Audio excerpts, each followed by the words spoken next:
Hello, എല്ലാ കൂട്ടുകാർക്കും കുഞ്ഞിത്താമരയുടെ പുതിയൊരു വീഡിയോയിലേക്ക് സ്വാഗതം.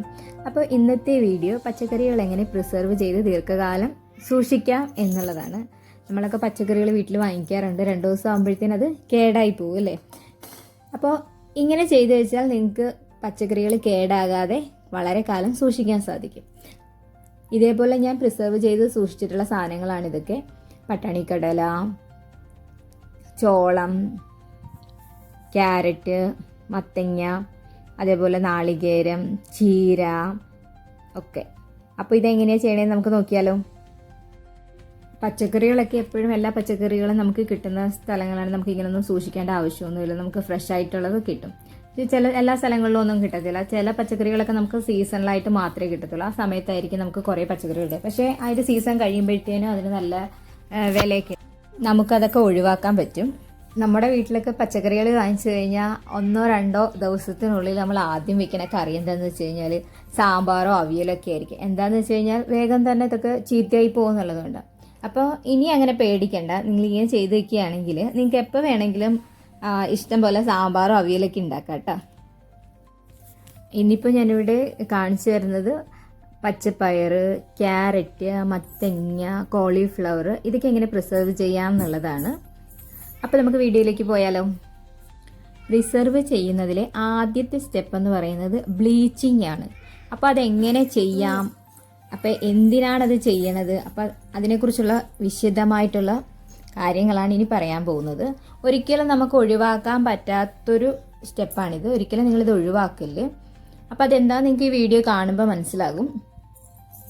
ഇതിനായി ആദ്യം നമുക്ക് ഒരു പാത്രത്തിൽ കുറച്ച് വെള്ളം തിളപ്പിച്ചെടുക്കുകയാണ്. അതിനായി ഞാൻ ഈ പാത്രം, കുറച്ച് വലിയ പാത്രം തന്നെയാണ് എടുത്തിരിക്കുന്നത്. ഇതിലേക്ക് വെള്ളം നിറച്ചിട്ട് നമുക്കിത് നന്നായി തിളപ്പിച്ചെടുക്കണം.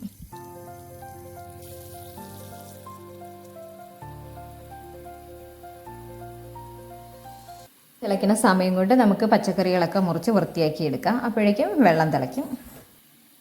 നമുക്കറിയാം, ഇപ്പോൾ പഴങ്ങളിലും പച്ചക്കറികളിലും ഒക്കെ ധാരാളം കീടനാശിനികളൊക്കെ അടിച്ചും അതുപോലെ കേടാകാതിരിക്കാനായിട്ട് രാസവസ്തുക്കളൊക്കെ തളിച്ചിട്ടൊക്കെ ആയിരിക്കും വരിക. നമ്മളിത് കഴുകിയാലും അത്രയ്ക്ക് പോകണമെന്നൊന്നുമില്ല. അപ്പോൾ ഇതൊക്കെ നമുക്ക് ഒഴിവാക്കാൻ പറ്റും. പഴങ്ങളിലും പച്ചക്കറികളിലും ഒക്കെ പ്രകൃതിയാലുള്ള എൻസൈംസ് ഉണ്ടാകും. ഈ എൻസൈംസ് ഉള്ളത് കൊണ്ടാണ് ഈ പഴങ്ങളൊക്കെ നല്ലവണ്ണം മൂത്ത് കഴിഞ്ഞാൽ അത് പഴുക്കുന്നതും, പച്ചക്കറികളൊക്കെ കുറച്ച് ദിവസം ആകുമ്പോഴത്തേന് നമുക്ക് വെണ്ടയ്ക്കൊക്കെ ഇരുന്ന് കഴിഞ്ഞാൽ മൂത്ത് പോകുന്നതൊക്കെ ഇത് കണ്ടാണ്. അപ്പോൾ നമ്മൾ പ്രിസർവ് ചെയ്യുമ്പം ഇത് ഈ പ്രോസസ്സ് ചെയ്യുമ്പോഴത്തേനും നമുക്ക് ഇതിൻ്റെ വളർച്ച തടയാൻ പറ്റും. അതിനു വേണ്ടിയിട്ടാണ് പ്രധാനമായിട്ടും ഇത് ചെയ്യണത്.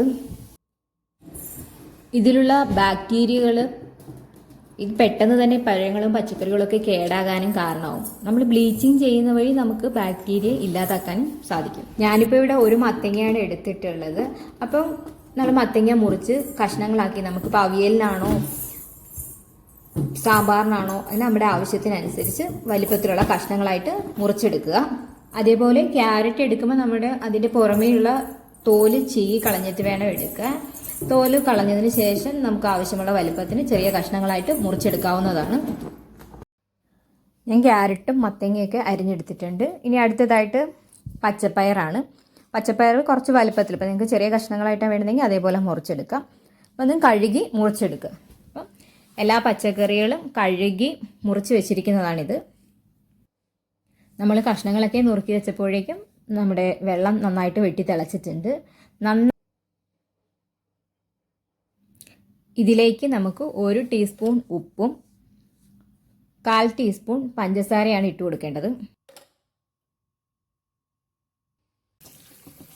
അതിനുശേഷം കഴുകി വെച്ചിരിക്കുന്ന പച്ചക്കറികൾ വെള്ളം തോർത്ത് നമുക്കിതിലേക്ക് ഇട്ട് കൊടുക്കാവുന്നതാണ്. തിളച്ച വെള്ളത്തിലേക്ക് ഇട്ട് ഏകദേശം നമ്മുടെ കഷ്ണത്തിന് വലിപ്പം കൂടുതലാണെങ്കിൽ 2 മിനിറ്റും വലിപ്പം കുറവാണെങ്കിൽ 1 മിനിറ്റും തിളപ്പിക്കണം. ഒന്ന് ഇളക്കിയെടുത്തിട്ട് കോരിയെടുക്കുക. 1 മിനിറ്റിന് ശേഷം കോരിയെടുക്കുക. ഞാനിപ്പോൾ 2 മിനിറ്റാണ് കുക്ക് ചെയ്തിരിക്കുന്നത്. ഒരിക്കലും ഇത് നമ്മൾ വേവിച്ചെടുക്കുകയല്ല, ജസ്റ്റ് വെള്ളത്തിലിട്ട് എടുക്കുക മാത്രമാണ്. ചൂടുവെള്ളത്തിലൊന്നും ഇട്ട് എടുക്കുക മാത്രമാണ് ചെയ്യുക. അല്ലാതെ നമ്മളിത് വെന്ത് പോകുന്ന പോലെ നോക്കല്. കഷ്ണങ്ങൾക്ക് നല്ല, അതിൻ്റെ മാംസത്തിന് നല്ല കട്ടി ഉണ്ടാവും.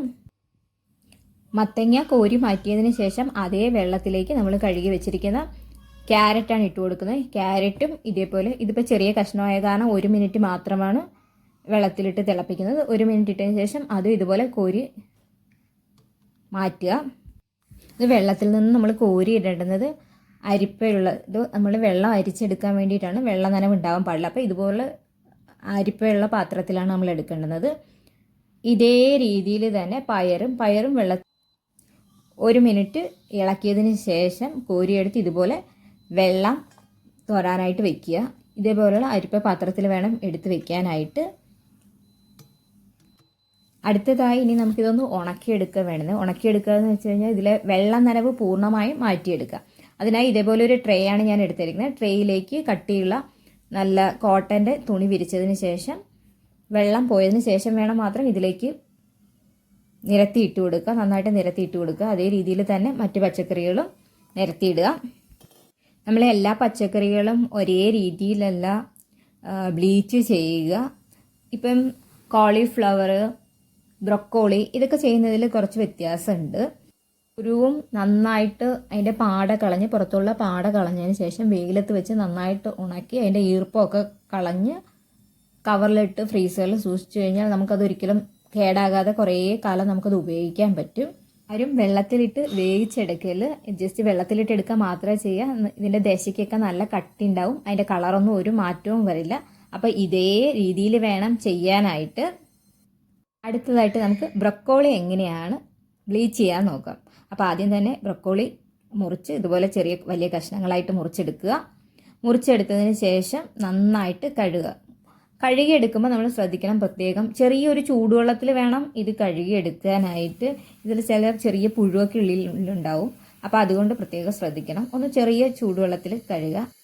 കുക്ക് ചെയ്യുകയാണെങ്കിലും കോളിഫ്ലവർ ചൂടുവെള്ളത്തിൽ തന്നെ എടുത്ത് ഉപയോഗിക്കണം. എന്നാൽ മാത്രമേ ആ ചെറിയ പുഴുക്കളൊക്കെ നശിച്ചു പോകത്തുള്ളൂ. കഴുകിയതിന് ശേഷം ഇളം ചൂടുള്ള വെള്ളത്തിൽ നമുക്ക് 1 ടീസ്പൂൺ ഉപ്പും ഒരു നുള്ളു പഞ്ചസാരയും ഇട്ടതിന് ശേഷം നന്നായിട്ട് ഇളക്കി അതിലേക്ക് കഴുകി വെച്ചിരിക്കുന്ന കോളിഫ്ലവർ ഇട്ട് വയ്ക്കുക. 5 മിനിറ്റ് ഇങ്ങനെ വയ്ക്കണം. അതിനുശേഷം നമുക്ക് ഇനി ഇതിനെ സ്റ്റീം ചെയ്തെടുക്കുകയാണ് ചെയ്യുക. അതിനായിട്ടൊരു പാത്രത്തിൽ 1 ഗ്ലാസ് വെള്ളം ഒഴിക്കുക. അതിന് പുറത്തായിട്ട് ഇതുപോലൊരു തട്ട് വയ്ക്കുക. എന്നിട്ട് നന്നായിട്ട് ആവി കിട്ടണ വിധത്തിലേക്ക്, ഞാനിപ്പോൾ ഒരു അരിപ്പയാണ് വെച്ച് കൊടുത്തിരിക്കുന്നത്, അതിൻ്റെ പുറത്തേക്ക് കോളിഫ്ലവർ ഇട്ട് കൊടുക്കുക.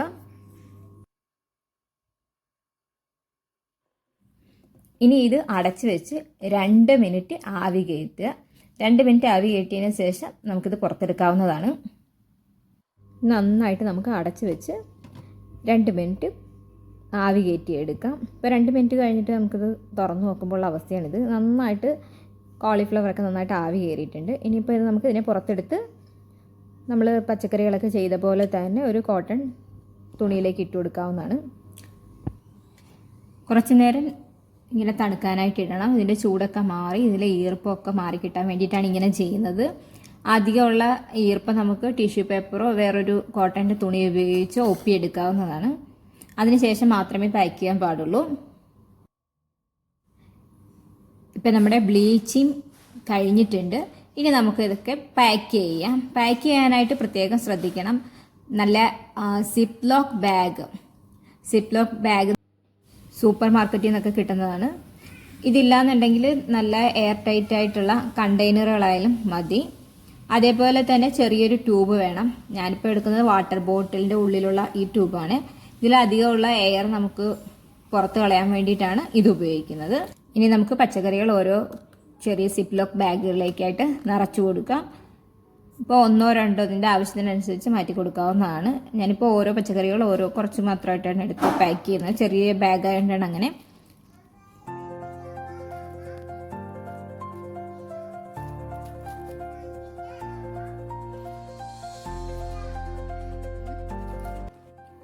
ഇതേപോലെ കവറിൻ്റെ ഒരു സൈഡിലേക്ക് ആ ട്യൂബ് വെച്ച് കൊടുക്കുക. ട്യൂബ് വെച്ച് കൊടുത്തതിന് ശേഷം ബാക്കിയുള്ള ഭാഗം സീൽ ചെയ്യുക. സീൽ ചെയ്തതിന് ശേഷം നമ്മളിങ്ങനെ ഉള്ളിലേക്ക് വായു ഇങ്ങനെ വലിച്ചെടുത്ത് അതിനുള്ളിലുള്ള എയർ ഫുള്ള് കളയുക. ഇതേ രീതിയിലാവും. ഇങ്ങനെ കളഞ്ഞതിന് ശേഷം പെട്ടെന്ന് ട്യൂബ് റിമൂവ് ചെയ്ത് സീൽ ചെയ്തെടുക്കുക. ഇതേ രീതിയിൽ എല്ലാ കവറുകളിലും പച്ചക്കറികൾ നിറച്ച് സീൽ ചെയ്തെടുക്കുക. ഞാൻ ഇതൊക്കെ ചെയ്യുമ്പോൾ എൻ്റെ മോളോട് ഇതിൻ്റെ ഒപ്പം കൂടിയിട്ടുണ്ട് കേട്ടോ. അവൾക്ക് ഈ പാക്കറ്റ് വേണമെന്ന് പറഞ്ഞിട്ടുള്ള റാശിയിലാണ്. അവളുടെ അച്ഛയാണ് ഇതിനിടയ്ക്ക് കേൾക്കുന്നത്.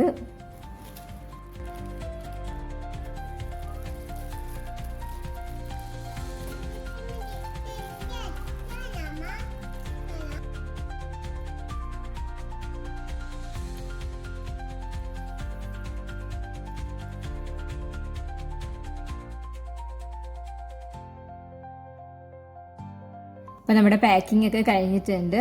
എല്ലാ പാക്കറ്റുകളും എയറൊക്കെ റിമൂവ് ചെയ്ത് നല്ല കവറുകളിലാക്കി നിറച്ചിട്ടുണ്ട്. ഇനി ഇത് നമ്മൾ ഫ്രിഡ്ജിലേക്ക് വെക്കുകയാണ്. ഫ്രിഡ്ജിൽ ഒരിക്കലും താഴത്തെ ഭാഗത്ത് വെക്കൽ, ഇത് ഫ്രീസറിൽ തന്നെ വെക്കണം. ഫ്രീസറിൽ വെച്ചാൽ മാത്രമേ ഇത് കേടുകൂടാതിരിക്കത്തുള്ളൂ. നമുക്ക് ആവശ്യമുള്ള സമയത്ത് പുറത്തെടുത്താൽ മതി. അപ്പോൾ ഞാൻ ഇതെൻ്റെ ഫ്രിഡ്ജിൽ സൂക്ഷിക്കുന്നതാണ് കാണിക്കുന്നത്. എൻ്റെ ഫ്രിഡ്ജിൽ മാത്രമല്ല കേട്ടോ, ഞാൻ ഇതിന് മുന്നേ വെച്ച കുറച്ച് സാധനങ്ങളൊക്കെ ഉണ്ട്. ഇത് കുമ്പളങ്ങ, മത്തങ്ങ ഇതിന് മുന്നേ വെച്ചിട്ടുള്ള സാധനങ്ങളൊക്കെ ആട്ടോ. അപ്പോൾ അതൊക്കെ നിങ്ങൾക്ക് കാണിച്ചു തരാം. ഈ പാത്രത്തിലുള്ളത് നാളികേരമാണ് കേട്ടോ. അപ്പോൾ ഞാനതെങ്ങനെയാണ് നാളികേരം സൂക്ഷിച്ച് വെക്കുന്നതെന്ന് കാണാം. എല്ലാവർക്കും അറിയാമായിരിക്കും, എന്നാലും ഞാനൊന്ന് പറഞ്ഞുതരാം. അറിയാൻ മേത്ത ആൾക്കാർക്ക് വേണ്ടിയിട്ടാണ് കേട്ടോ. നമ്മൾ നാളികേരം നന്നായിട്ട് ചിരകിയെടുക്കുക. ചിരകിയെടുത്തതിന് ശേഷം ഞാനെങ്ങനെ ചെയ്യുക വെച്ചാൽ ഇതുപോലെ ചെറിയ ഉരുളകളാക്കി വെക്കും കേട്ടോ. ഉരുളകളാക്കി ഉരുട്ടി ഇതുപോലെ പ്ലേറ്റിനകത്ത് ഫ്രീസറിൽ വെക്കും. കുറച്ച് നേരം ഒരു 10-20 മിനിറ്റ് വെച്ച് കഴിയുമ്പോഴത്തേന് ഇതൊന്ന് കട്ടയായിട്ട് കിട്ടും. കട്ടയതിന് ശേഷം പുറത്തെടുത്ത് ഇതുപോലെ ബോക്സിലേക്ക് ഇട്ട് അടച്ച് വെക്കുക ചെയ്യുക. ഇത് അടച്ച് ഫ്രീസറിലാണ് സൂക്ഷിക്കേട്ട. ഫ്രീസറിൽ സൂക്ഷിച്ച് എത്ര കാലം വേണേലും കേടുകൂടാതിരിക്കേട്ട. ഇതേപോലെ നമുക്ക് ചീരയും പ്രിസർവ് ചെയ്യാം. ഇപ്പോൾ നമുക്ക് ചീര നന്നായിട്ട് കഴുകി വൃത്തിയാക്കി ഇതുപോലെ അരിഞ്ഞെടുത്ത് വെക്കുക. ഇതുപോലെ നന്നായിട്ട് അരിഞ്ഞെടുത്തതിന് ശേഷം നമുക്കിതൊന്ന് കട്ടയാക്കി എടുക്കാൻ വേണ്ടിയിട്ട് ചെറിയ പാത്രത്തിലേക്ക് നിറച്ച് വയ്ക്കാം. ഞാനിപ്പോൾ എടുത്ത് വയ്ക്കുന്നത് നമ്മുടെ ചോറും പാത്രമാണ്. കുട്ടികൾ സ്കൂളിൽ കൊണ്ടുപോകണ ചോറും പാത്രം എടുത്തേക്കുന്നത്. ചോറും പാത്രത്തിൻ്റെ ഓരോ കള്ളികളിലേക്കായിട്ട് ഇങ്ങനെ നിറച്ച് കൊടുക്കുക കേട്ടോ. നിറച്ച് കൊടുത്തതിന് ശേഷം നന്നായിട്ട് അമക്കി നിറച്ചതിന് ശേഷം ഫ്രിഡ്ജിലെടുത്ത് വയ്ക്കുക. ഫ്രിഡ്ജിൽ മീൻസ് ഫ്രീസറിലേക്ക് വയ്ക്കുക.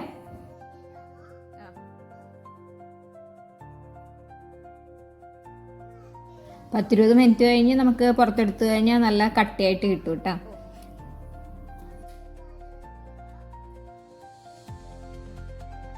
ഇതിപ്പോൾ അതേ രീതിയിൽ ഞാൻ ഫ്രീസറിൽ വെച്ച് കട്ടിയാക്കി എടുത്തിട്ടുള്ളതാണ്. ഇതിനിപ്പം പുറത്തെടുത്ത് നമുക്ക് നല്ല സിപ്ലോ കവറിലിട്ട് എയറൊക്കെ മാറ്റി ഇതുപോലെ സൂക്ഷിക്കാം. ഇതേ രീതിയിൽ ഞാൻ ഫ്രിഡ്ജിൽ സൂക്ഷിച്ച മറ്റ് സാധനങ്ങളാണ് കേട്ടോ ഇതൊക്കെ. ഇത് കുമ്പളങ്ങ, മത്തങ്ങ, ചക്കക്കുരു, പച്ചപ്പട്ടാണി, ചോളം, ഇതിപ്പോൾ കാണിച്ചില്ലേ നാളികേരം, അതൊക്കെയാണ് കേട്ടോ. അപ്പം നിങ്ങളെല്ലാവരും ഇതേ രീതിയിൽ നിങ്ങൾക്കും ഇതുപോലെ ചെയ്ത് സൂക്ഷിക്കാം. കുറേ നാൾ നിങ്ങൾക്ക് പച്ചക്കറികളൊക്കെ കേടുകൂടാതെ സൂക്ഷിച്ച് വെക്കാൻ പറ്റും. നമുക്ക് ആവശ്യമുള്ളപ്പോൾ ആവശ്യമുള്ളതിന് അളവിനനുസരിച്ച് എടുത്ത് പുറത്ത് വെച്ച് അതിൻ്റെ തണവൊക്കെ മാറിയതിന് ശേഷം ഉപയോഗിക്കാവുന്നതാണ്. ജോലിക്കൊക്കെ പോകുന്നവർക്കാണെങ്കിൽ അല്ലെങ്കിൽ മക്കളൊക്കെയുള്ള അമ്മമാർക്കൊക്കെയാണ്, ചെറിയ കുട്ടികളൊക്കെ ഉണ്ടെങ്കിൽ അവർക്ക് ഇങ്ങനെയൊക്കെ ചെയ്ത് വെച്ച് കഴിഞ്ഞാൽ വളരെ എളുപ്പമായിരിക്കും. എന്തെങ്കിലും കറിയൊക്കെ ഉണ്ടാക്കാനാണ് വേഗത്തിലെടുത്ത് ഉണ്ടാക്കാൻ പറ്റും. അധികം സമയം ചിലവില്ല. നമ്മൾ സാധനങ്ങളൊക്കെ നന്നാക്കിയൊക്കെ വരുമ്പോഴത്തേന് കുറേ നേരം ആവൂലേ. ഇതൊക്കെ എങ്ങനെ ഉണ്ടാവില്ല. ഇതിപ്പോൾ ഞാൻ മോൾക്ക് രാവിലെ സ്കൂളിൽ കൊടുത്തയക്കാനായിട്ട് ഫ്രൈഡ് റൈസ് ഉണ്ടാക്കുന്നതാണ്. അപ്പോൾ അതിന് വേണ്ടിയിട്ട് ഇതേ പച്ചക്കറികൾ നമ്മളിപ്പോൾ ഫ്രീസ് ചെയ്ത് വെച്ച സാധനങ്ങളാണ് ഞാൻ എടുത്ത് ഉണ്ടാക്കുന്നത്. അപ്പോൾ വളരെ എളുപ്പമാണ് എനിക്ക് ചെയ്ത് കൊടുത്തയക്കാനായിട്ട്. അപ്പോൾ ദേ നിങ്ങൾക്കിതിൽ കണ്ടാൽ തന്നെ മനസ്സിലാവും പച്ചക്കറികളൊക്കെ എത്ര നല്ല കളറായിട്ട് തന്നെയാണ് ഇരിക്കണേന്ന്. അപ്പോൾ നിങ്ങളെല്ലാവരും ഇതുപോലെ ചെയ്ത് നോക്കുക. അപ്പോൾ ഇന്നത്തെ വീഡിയോ എല്ലാ കൂട്ടുകാർക്കും ഇഷ്ടമായെന്ന് പ്രതീക്ഷിക്കുന്നു. ഇഷ്ടമായിട്ടുണ്ടെങ്കിൽ നിങ്ങളുടെ അഭിപ്രായങ്ങൾ രേഖപ്പെടുത്തുക. അതേപോലെ തന്നെ നിങ്ങളുടെ പ്രിയപ്പെട്ടവർക്ക് കൂടി ഷെയർ ചെയ്യുക. ആദ്യമായിട്ടാണ് എൻ്റെ വീഡിയോസ് കാണുന്നുണ്ടെങ്കിൽ പുതുതായിട്ട് വന്ന കൂട്ടുകാരൊക്കെ സബ്സ്ക്രൈബ് ചെയ്യാൻ മറക്കല്ല്. അപ്പോൾ സപ്പോർട്ട് ചെയ്ത എല്ലാവർക്കും നന്ദി. മറ്റൊരു വീഡിയോയുമായിട്ട് വീണ്ടും കാണാം.